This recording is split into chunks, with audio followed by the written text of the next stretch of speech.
Tracy, welcome to the Jewelry Business Academy podcast. It is so good to finally have you on. Thanks so much for joining me. It is so great to be here, Robin. Thanks so much for having me. I'm so excited for this conversation today. Oh my gosh, I'm excited too. And it's funny. I was thinking before we got on this episode a few weeks ago. I don't think either of us would have imagined that we'd be having lunch together in Kelowna, I let know. alone like recording a podcast. Because I mean, technically we are competitors, but it kind of felt like the universe conspired to bring us together during the Pink Skirt Project, which was Yes. just a couple of weeks ago.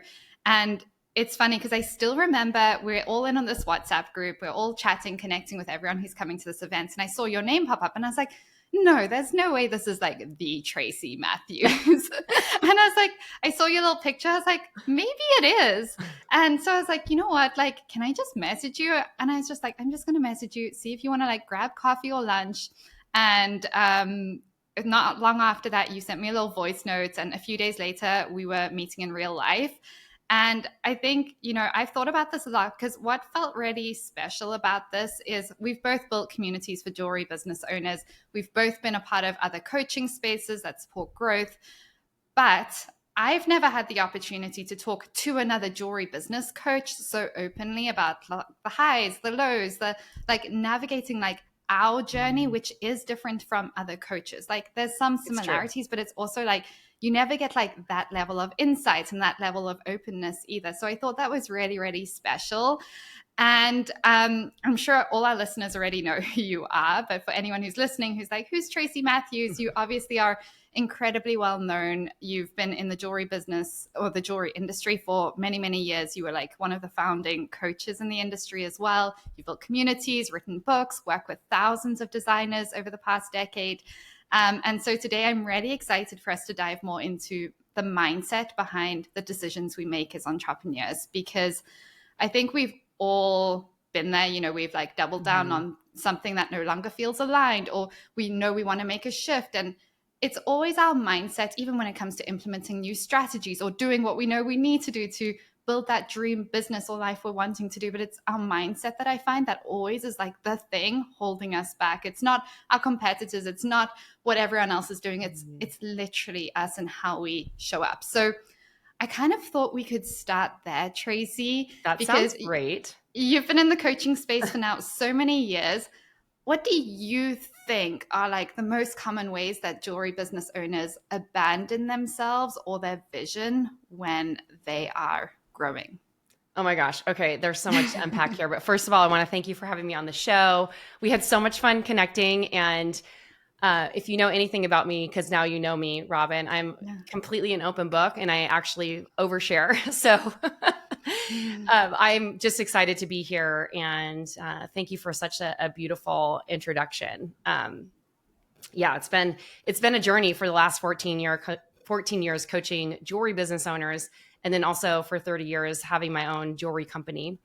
And so when I think of jewelry business owners abandoning themselves and their mission when it comes to starting, growing, and scaling a jewelry business, is that I don't know what it is in particular, but I feel as though sometimes creatives um, have bought into this belief that there is shame around being successful, or that it is bad to want more, or that if you want to make money as a business owner, that there's something wrong with that than also being an artist. And I've seen this over and over again, and when I talk to my coaches in our community, and they're sharing, because I'm always talking to the ambitious, passionate person who really wants to grow a brand, because when I started, I can only look through this through my lens, because when I started a jewelry company back in the 90s, I wanted to have my name in lights. I wanted to have a big brand that was sold in all of the stores. And I did that. My jewelry was sold in 350 stores around the world. And I had the celebrity clients and the magazines and all those things.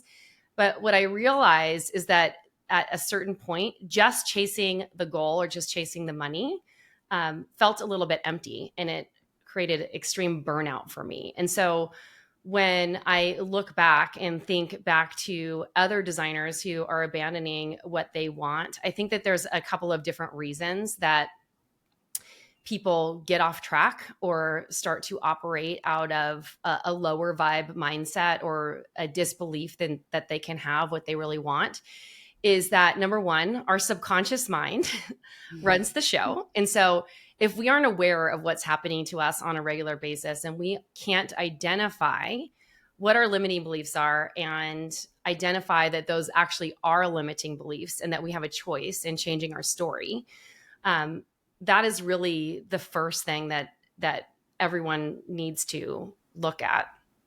And then I think the second thing is that when you're running a business and you're creative and you're really good at maybe making your art, you do have to level up your persona or identity, I guess is the best way to put it, to step into what I call as your role as Chief Visionary Officer of your company. And I call it Chief Visionary Officer instead of a CEO because we're all creative and we all have vision, right? We're creative. We can dream, we can come up with a design, and people are fascinated by the fact that we can have an idea in our head that turns into something physical that they wear and has so much meaning to them, right? So as the Chief Visionary Officer, you have to show up and step into your role as a business owner or an entrepreneur or whatever identifier you want to give yourself. But that requires you to put your big girl panties on and actually step into that role, right? And realize that if you want to have a business, you have to act like a business owner. And I know that none of us started a art business to become professional marketers, but that is literally your number one role if you want to grow your business and your brand. And there's a lot that comes at us on a regular basis. And, you know, I think when we get off track, it just takes an understanding and a deep awareness of what's happening inside and being able to identify like what is yours, what's not yours, and what's a story, what's your subconscious mind, and start to navigate, you know, around that and heal yourself. Because let's face it, everyone is living a human experience and everyone has things that they struggle with. The people who are successful and continue for longevity are the ones who have the tools to actually navigate that, or they work with people who help them through that. Oh my gosh, I love this so much, Tracy. And I completely agree with you. And it's kind of bringing me back to something that I say all the time when somebody asks me, like, what is my favorite part about entrepreneurship? And people think they're going to say it's the money or the time, like freedom or whatever. And to me, it's the personal growth that comes along with building a business. And it ties into what you were talking about when it comes to those subconscious stories that we tell ourselves, the beliefs we have of who we are and what we're capable of and what we should and shouldn't be doing and who we should or who we're worthy of showing up as and what we're worthy of charging and all these different things.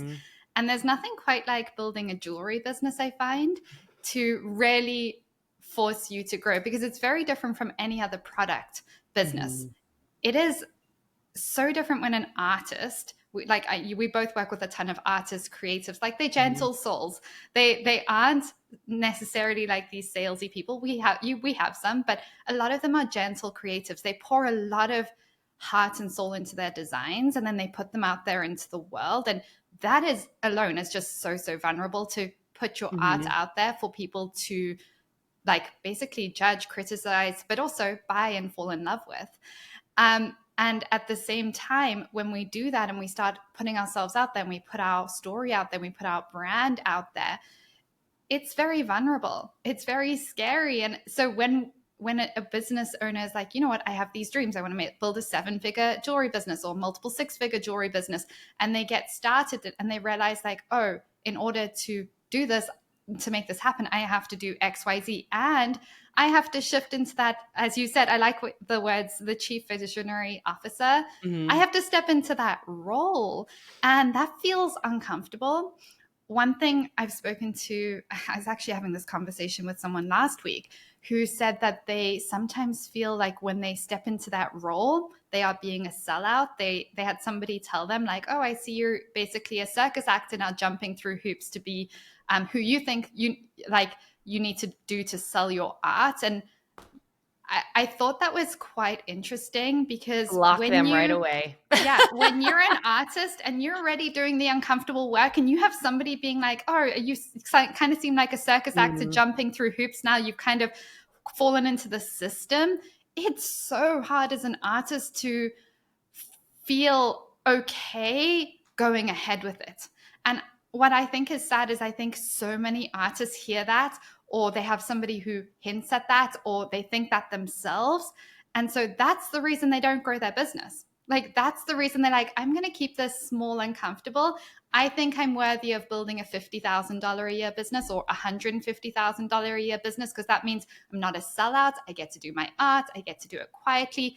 Which, if that's what you want, great. But if your dreams are bigger and you're holding back from marketing and you're holding back from stepping into that chief visionary officer and doing what you need to do to kind of step into that role because of what other people think, I think that's definitely a form of abandoning yourself. Have you dealt with creatives feeling that way? That, like, Oh, I'm going yes. to be a sellout if I do this, or, oh my gosh, I can't be a true artist and make $1 million or whatever it is. So I have so much to say about this. I'm taking notes because I'm like, so I can reference back here because, when I started my jewelry company back in the 90s, the idea to start a business, I come from an entrepreneurial family, so it's not surprising that I'm someone who started a business. But the idea to start the business came after my mom passed away. And I was working my way through college to support myself and working through at boutiques and restaurants. And I worked at this boutique in Marina Del Rey because I went to Loyola Marymount in Los Angeles. And I was working at this boutique, and there was this beautiful case of all these independent jewelry designers. It was brand new. This is a brand new phenomenon at the time. Erica Courtney was in that case. I want to say Belladonna, but that's not it. But Benita Duncan, that was who it is. And like all these artists that I think are still around today, it was the beginning of them becoming jewelry artists. And I remember one day Cameron Diaz came in, and it was before she was Cameron Diaz, but I recognized her because I had just gotten a Bloomingdale's catalog in the mail. And I was like, who is this beautiful woman? And I'm like, that's that beautiful woman. And then like the next few months, The Mask came out, and I was like, oh my gosh, I was like helping her. And she came in and bought like a $600 necklace. And this was back in the 90s. And I'm like, that's a lot. That was a lot of money like to spend back then. Yeah. For something that you just wear, like every day. Like we were spending maybe $30 on jewelry back then. And I was like, wow, there's really something here. And I always thought I was going to be like a boutique store owner. And I ended up starting my business because my mom passed away. And so I'm going to get back to your question about abandoning yourself. My mom passed away. I was in this position to get back to school, and I really wanted to be an artist as my major, but I had to work full time in order to do it. So I ended up working with the administration at my school to like create a special major for myself, but it included a couple of studio arts classes. The first class I took was a jewelry making class. And I'm so glad that I did not go to a traditional jewelry art school to learn how to make jewelry. I was learning at a liberal arts school, sure. And there was some of the same agenda. And my teacher was definitely on this vibe because she was in the academia world. I think the saddest thing that has happened over the years is that people who take jewelry arts programs, who are some of the most skilled jewelry artists that I've ever seen in the entire world, some of the most talented people, they're like literally tiny object engineers that can make these things that are so remarkable, are taught that if you are a sellout if you try to sell your work. I do not understand this. Like, what's the point of spending hundreds of thousands of dollars on an education if you can't make money in return? And for years, I would hire people when I moved to San Francisco after I'd started my business from the California Arts College of the Arts. They changed their name at some point, but I think it's California College of the Arts, that were going through the metal arts program, and they would become interns for me. And then eventually some of them became my production workers. And they would tell me, they're like, they don't teach us how to market our business. We are so grateful for you. It's such a great way to see. It's so great to see someone showing us that it's not shameful to make money selling our art. And I didn't really get it until that point when I was asked to, and I love all these communities. I'm not trying to throw anyone under the bus, but I was asked, you know, the SNAG, it's the Society of North American Goldsmiths. They have I don't know if they're still around, but they had a community for a while. And I was asked by one of the person running that organization for a long time, me and my co-founder, Robin, to come speak at one of their events. And the day before the event, they had this like focus group or something, and everyone was discussing like what it was like to help artists grow. And all these people were like, isn't it selling out if we tell people that they have to do something beyond selling or making museum pieces that just sit in a museum and you're admired for your art, but you're never paid for it? And I was the person disrupting the room at that time. I'm like, how can you, with a straight face, tell these people that they can't make money? Like, I'm literally shaking right now. It makes me so mad. That's like, wild. That is wild. Because every single person listening to this podcast deserve to be paid well for what they do. Mm-hmm. It's hard enough to run a business. It's hard enough to put yourself out there. It's hard enough to show up with a case of jewelry and be rejected, right, by a store owner or something like that. But if you can create resilience and understand that their response has nothing to do with you or your talent or your skill set as an artist, you will stop abandoning yourself and trust your inner knowing in knowing that you deserve to be paid well for what you do. Because you make beautiful things. And now the question is like, how do you get yourself out there? You know, my mission has been, my book is even called this. It's called The Desire Brand Effect, Stand Out in a Saturated Market with a Timeless Jewelry Brand. It's really like, how do you differentiate yourself from everyone else? And that's, I think, where the real work is. And that's where I think when you're leaning into more of stepping into your power, you stop abandoning yourself when you can clearly communicate your story and your message, why you're valuable, and why everyone, can I say a bad word? Yeah, go ahead. Should fuck off if they are going to say negative things to you about you living your passion, because it's not okay and it's not cool. It's hard enough to be an artist as it is. But it's the most fulfilling thing that you can, and the most fulfilling career that you can possibly have, because you are literally living your passion. When people think of passionate people, they think of artists. People think of passionate people, they think of creatives and makers. And if you can successfully overcome the idea of abandoning yourself and really step into owning the fact that you want to be paid well for what you do. And let's break this down. Making $150,000 a year in sales as a jewelry artist isn't even that much money because of all the expenses you have to run a business, and the inventory and the materials. And that's counting on the fact if you're even pricing your product right. And then you might have all this stuff on hand, and then all of a sudden you're pricing your jewelry, and then gold skyrockets like it has recently, or silver. I've been through many markets when this has happened. And then you're underpriced again. And then you're always having to revise these things. There's a lot to do. And so the best thing that you can do for yourself is to give yourself the confidence to know that you deserve what you want. And it's okay if all you want is to build a little side hustle where you make, you take home $25,000 a year. I don't know who can live on that these days. That's okay if that's really what you want. But I think people say that's what they want because they feel guilty for wanting more. Yeah, I completely agree, Tracy. They feel guilty. And what I've also seen is sometimes it just feels safer.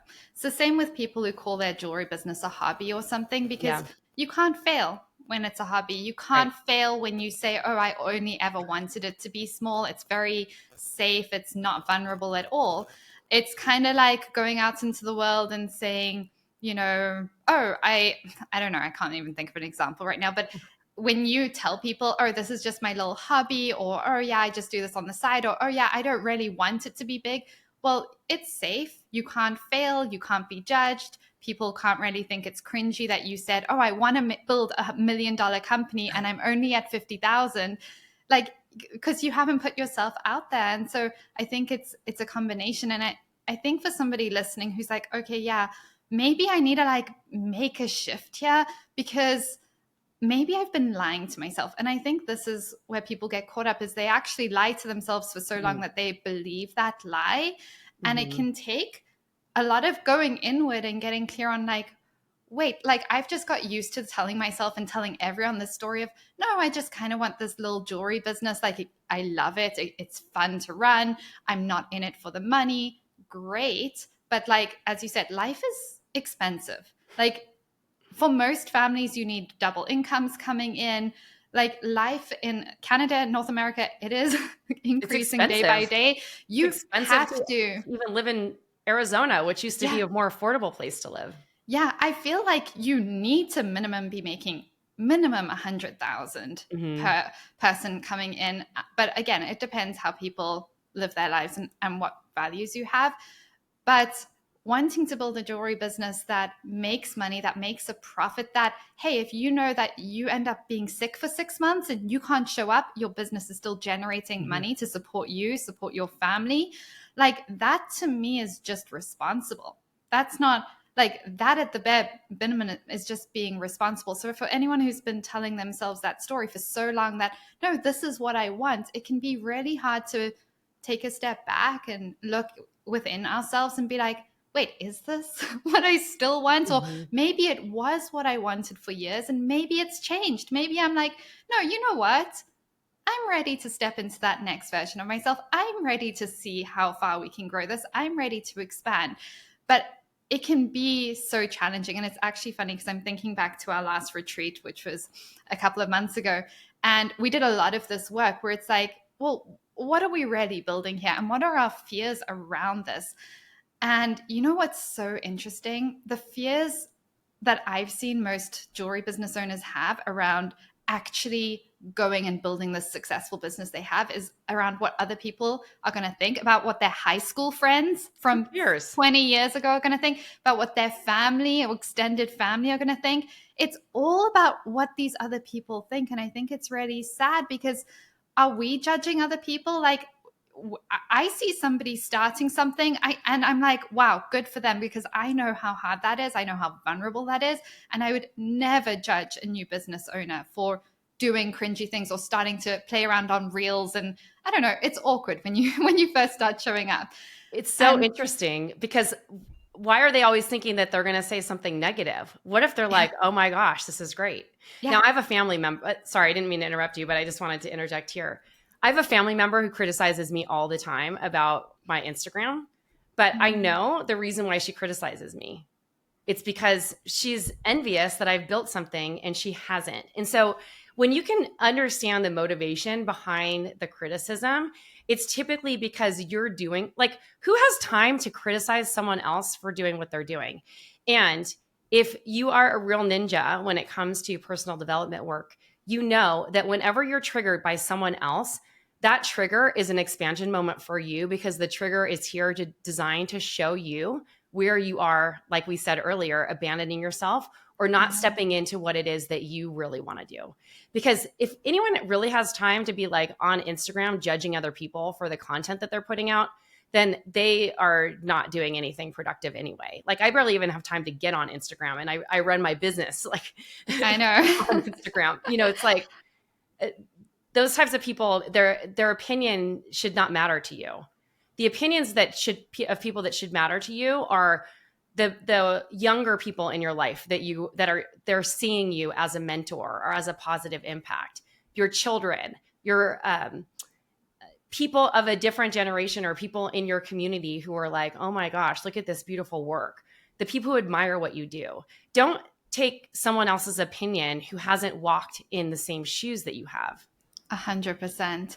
I completely agree. And I mean, I had the same thing. I've had people roll their eyes when I was starting my jewelry business. I've seen it all. And it's interesting when they come back like 10 years, 20, like 15 years later, and they're like, how did you do this again? Like, can you help me? Or like, okay, I realized like maybe I should have been thinking further forward, because now I'm stuck in a corporate job and like I don't have time to see my kids and all this stuff. But you're so right. I mean, the other thing is, I just feel like when you have a deep sense of what you're building and the life you're building, and you feel content and you feel at peace with who you are and what you're doing, you would never have the time or energy to go criticize others. Like, anyone who is doing that criticizing is just not happy. Like you said, they're jealous, they're not happy with who they are or what they're doing, and you're triggering them by showing them what's possible. You're kind of shining a light on, like, hey, this is what's possible for you too. And so I think, for anyone who's like experienced this, like, don't take those opinions on. And I always kind of think, and this may seem kind of dark, but I mean, life is so short. If we live to 100, that's a long life. 100 years, in the big scheme of things, is really a blink of an eye. Imagine being your 80-year-old self, looking back on your life, sitting on your rocking chair. I think about this all the time because this is how I make a lot of decisions in my life. I'm like, imagine 80-year-old me looking back on my life and being like, oh, I always wanted to do that, but I was just worried what like Sarah down the road would think, or what like this person would think, or I didn't want to be too much, or I didn't want to be cringy. And it's just like, literally nobody cares. And if they do, like, really, don't worry about it. Because I find it sad, I think, how many people probably go through life not stepping into that version of themselves that they could have been, that they had potential to be. And that to me is the saddest thing, because I think we're the same. We're both obsessed with personal growth. And I look at how I've evolved over the years and how I've learned to use my voice, take up space, like feel worthy of taking up space, and how business has enabled me to also like fast track that, because there's nothing quite like building a business where you have to be the face of your brand and push your art and all of that to really force you to start embracing that. And I've seen that with my clients as well. And so I think it's really sad when people don't allow themselves to do that, or when they have partners that are worried that they're going to shine so much. So I'm kind of curious. I wasn't planning on talking about this, but I've seen this quite a bit, where there are partners of jewelry business owners who kind of like their partner having a little jewelry business, and they don't want it to be bigger. They don't want them to shine too much. They don't want them to be too confident. They don't want them to find their voice. And I've also seen the opposite, where we have some couples in our academy where like the husband and wife, like we have one husband who's so incredibly supportive of everything his wife is really her biggest cheerleader. And I think it's so beautiful. But I think it's just been eye-opening for me over the last few years as a coach to realize that's not the case for everyone. Like, some people are in partnerships with someone who loves them deeply, cares for them, but doesn't want them to shine too bright. Have you seen that? I see this as like the partner who's kind of like unsupportive. I think that's really challenging. And I'm not suggesting that anyone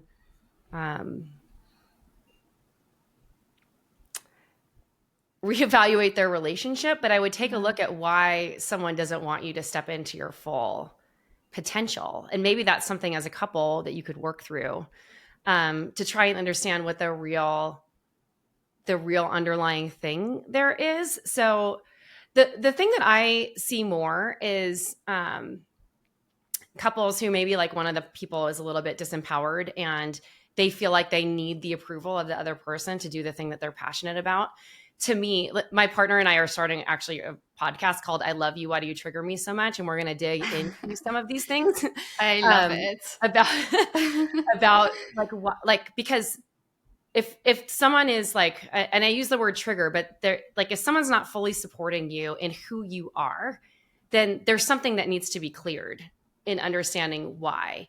Now, in my belief system, or my belief as to why this happens, when a partner is maybe unsupportive or they want them to stay small, I mean, it might be a power dynamic, right? Where they don't want your business getting bigger. And there is a true masculine, feminine energy thing there that could be at play.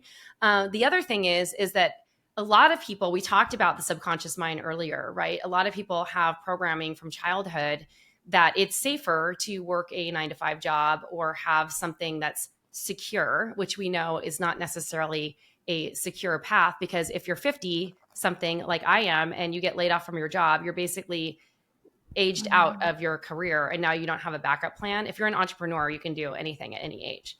Yeah. And so there's a lot of different things at play there. And so what I would say to people in that situation, which I'm very sorry if you're in that situation because it really, really sucks, because I'm sure you love your partner dearly, is maybe have a real heart to heart with them. And if you need someone to facilitate the conversation, I would recommend doing that, a therapist, a trained professional, or a coach. But get clarity on like where that vibe is coming from, because it sounds to me, whenever I hear that, it sounds like there's misalignment. And like in our marketing, we always talk about like, prove to your husband that this silly little hobby is, like, we had this one line, like, you finally proved to your husband that the silly little hobby is actually bringing in real money. Because I think sometimes the reason why one segment might be unsupportive is that they don't believe that their partner can make enough money to actually support the family income.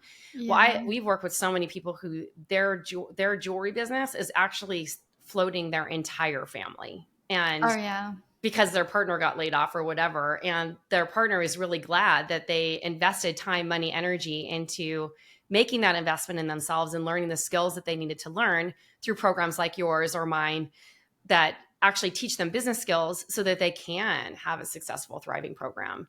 And my goal, like, I think it's just my nature, is to always prove people wrong. So when people are don't believe in me or say negative things, like, it makes me want to work harder.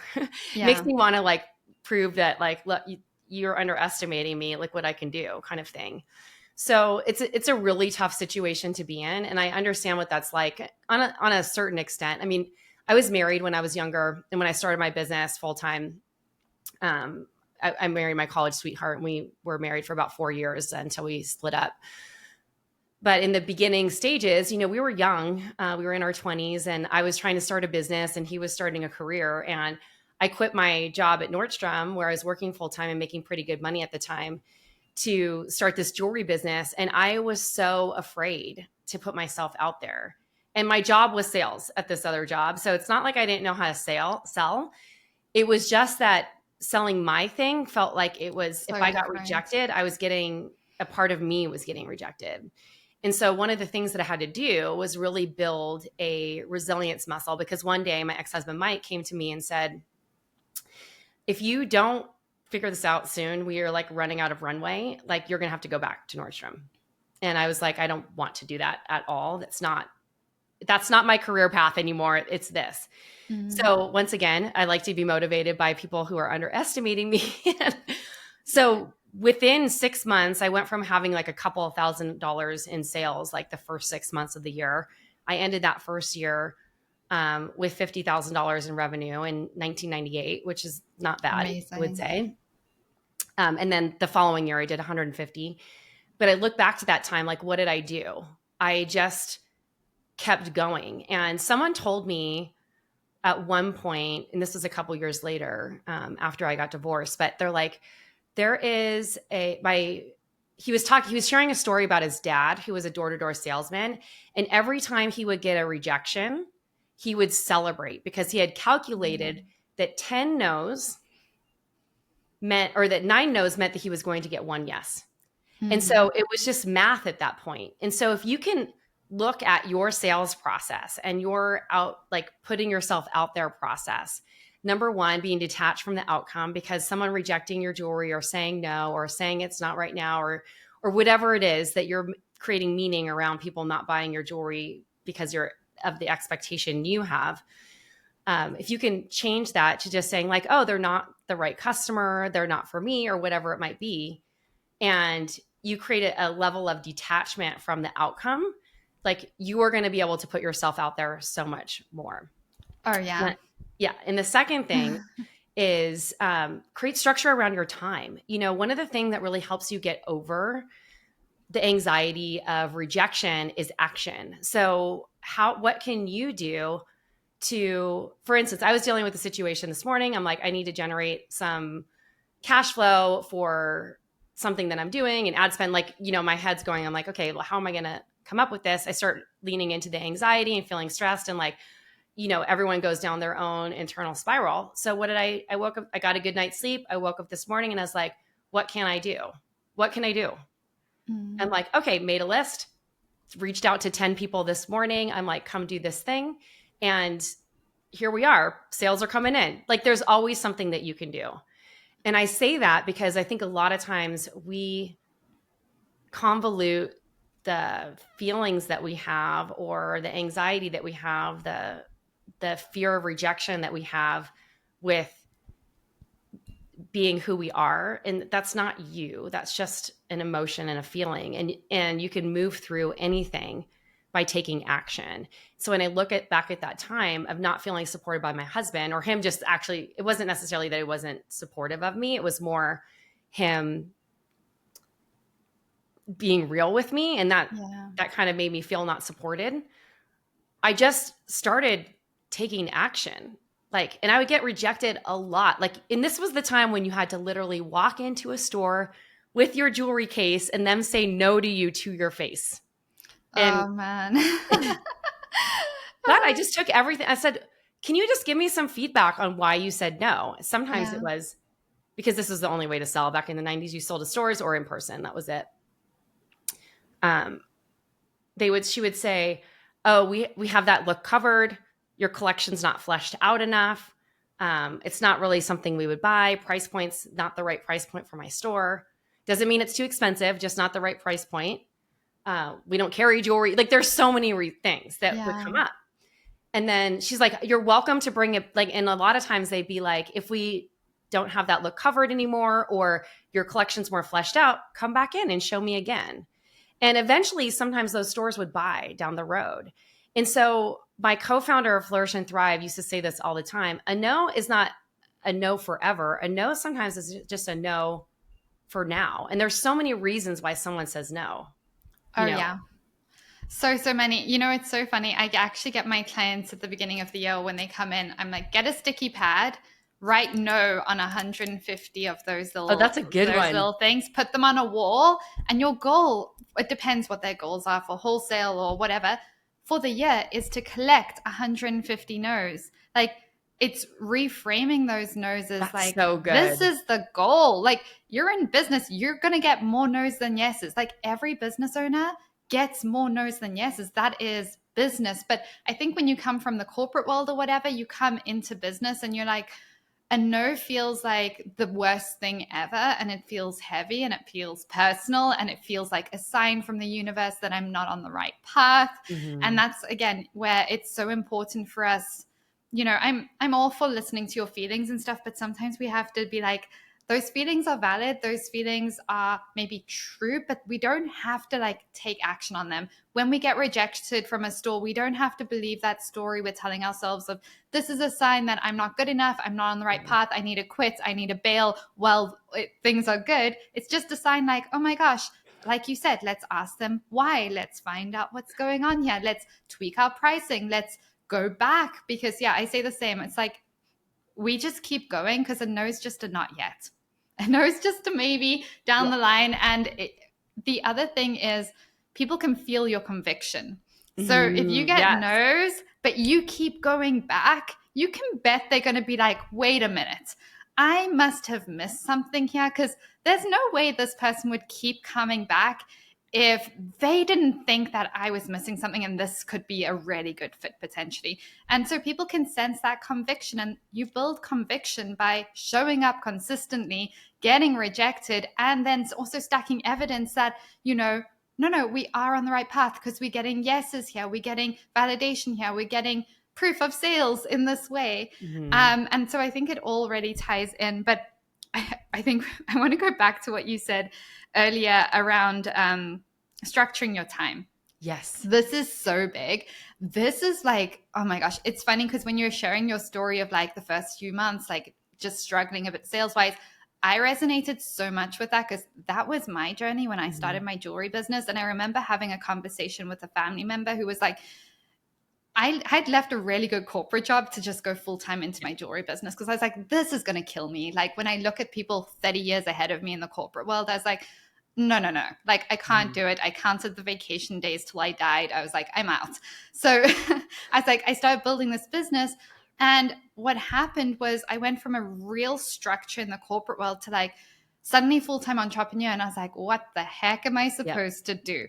And I was doing all the things. So I was already hard work. I was really diligent. I was really like on point. But I did a ton of fluff work, like an insane amount of fluffy, busy work. And I didn't get clear on what those key revenue driving tasks are for my business and what ways we're going to drive in revenue. And I had a similar conversation with a family member who was like, you're going to have to get a job, even if it's like at McDonald's next month, if you don't change something. And there was nothing quite like that to put a fire in my soul to be like, I'll show you. Imagine. I'll show you. And then like that next month, I just sat down. I was like, we're going to make this happen. Like, I think it was my first $10,000 or $15,000 month. And then we just went from there. And I was like, okay, we got this path. But actually taking action and knowing what to do with your time is something that so many people struggle with, even when they know those tasks that they need to do. Because I think you can be a really disciplined person, but over time in entrepreneurship, when you're always doing things alone, it can feel challenging. So I'm kind of curious. I mean, you're also very disciplined, so I don't think you've ever had this issue. But what's your advice to somebody who's like, yeah, I get in these seasons of life where I'm like the biggest block. Like I just don't show up, even though I know I need to, even though I have the time to. Like, what would you say to them? There's so many ways I could answer this question because there's so many ways to approach it. So I'm a generator in human design. It is my natural design to be like, start in the morning and work until I'm exhausted. Like that's how I am. Not everyone's designed that way. And being with someone who is not a morning person now and being like, I don't really understand how people can't just get up and start like creating their life and day and all this stuff like straight in the morning. Like I'm learning how different people's rhythms work.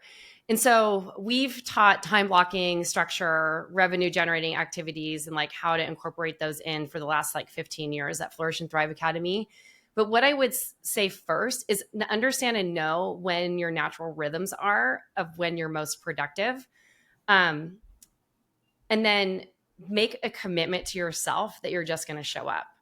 I don't understand. This is a little bit of a hard question for me to understand, because if someone says that they want a business and they need money to live their life and they have to somehow generate that money, and then unless they have another source of income where they're being supported by someone else or they have a job or something that supports themselves, to me, the motivating factor is that I need to bring money in to like pay for my life and reach my goals.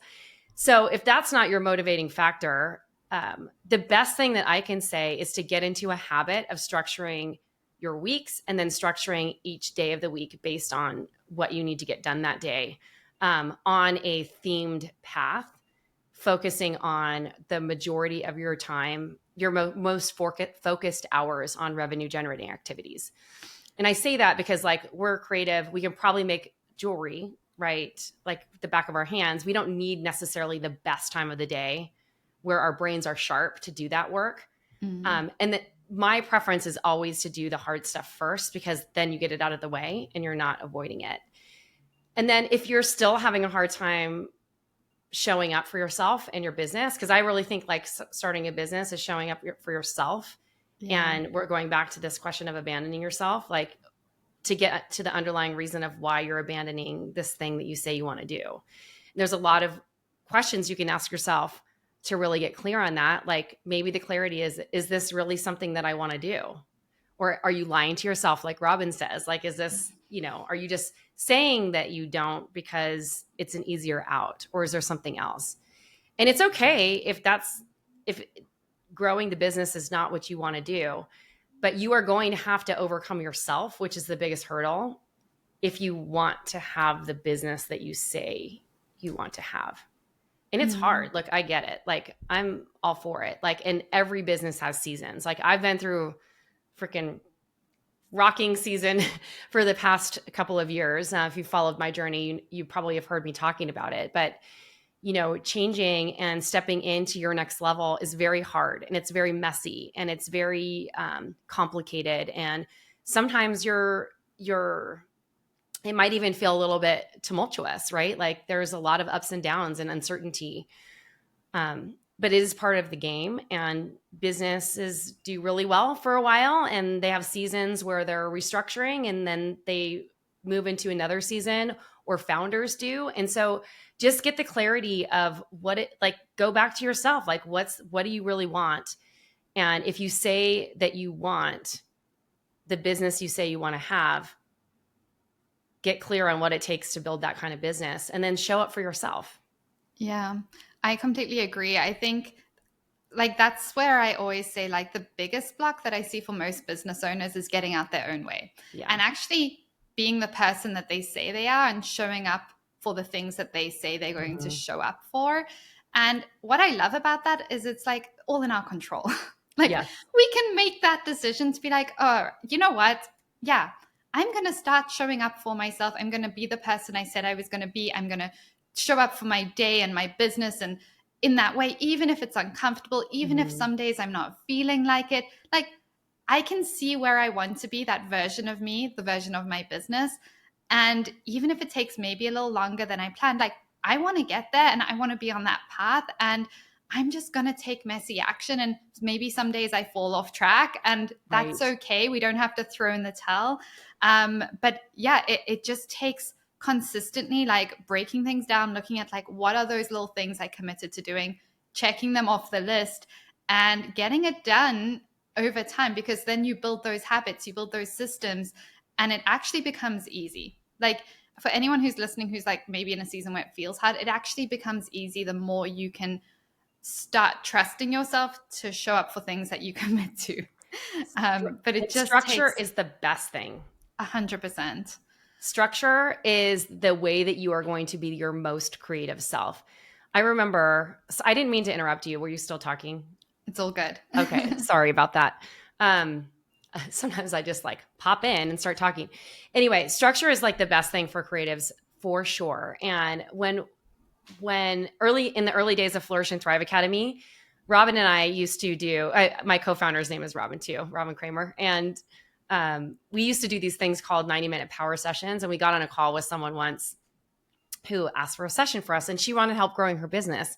And we're she was telling us that she was all over the place. She was just I just want to do this. And I'm waving my arms right now if you're listening to the audio, but if you're listening to the video, you could see that. Watching the video, you can see this. But that was she was like a whirling dervish, as we called it. But she just was all over the place.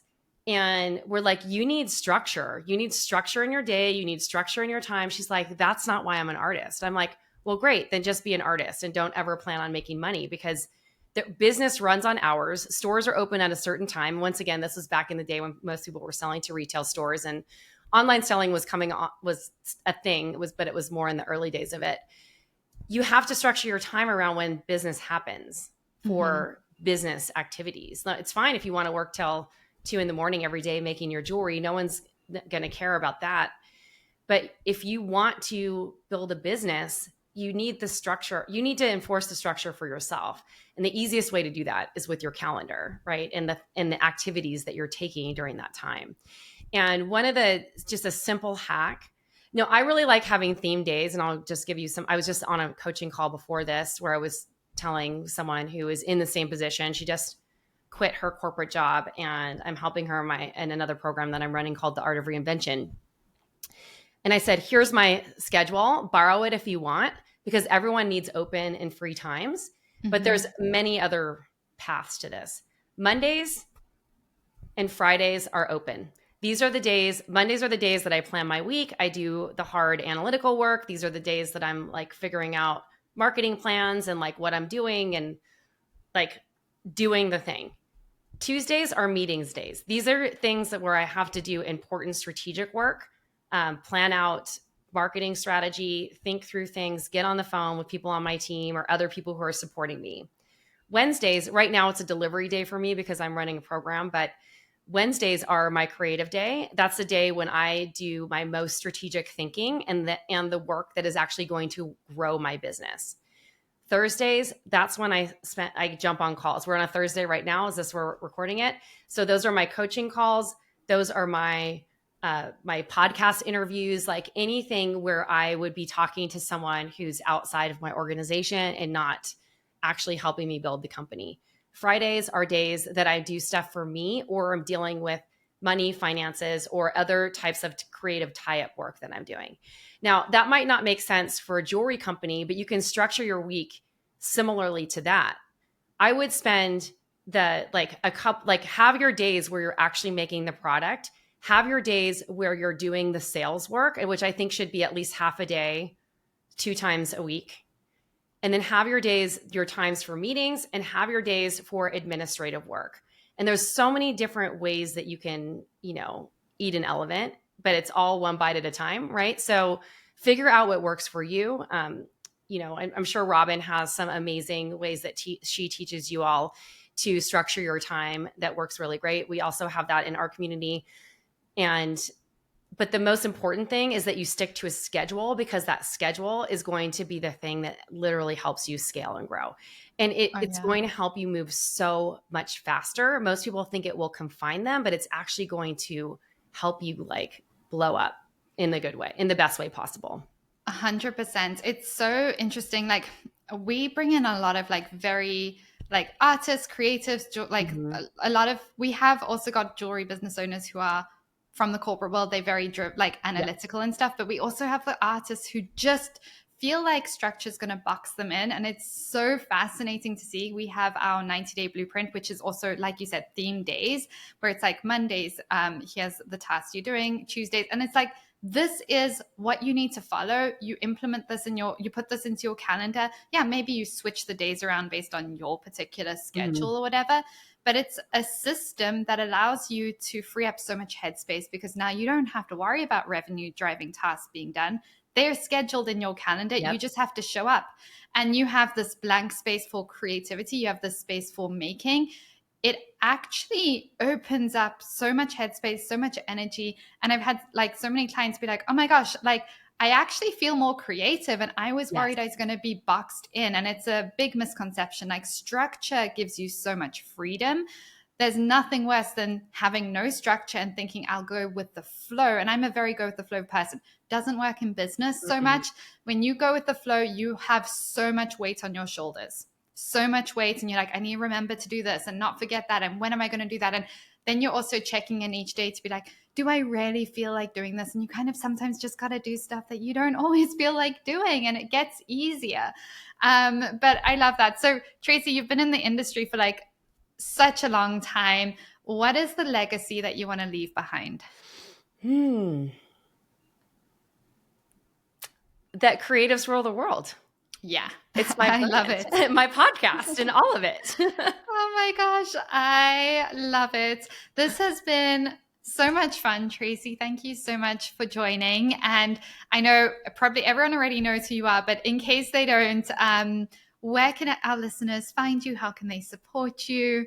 And do you want to tell them a little bit about the reinvention program that you're doing as well? So there's so many ways that you can find me. First, follow me on Instagram. I'm at I am Tracy Matthews, or at flourish_thrive. Those are both of my Instagram handles. One is for jewelry business coaching. One is for everything else that I do.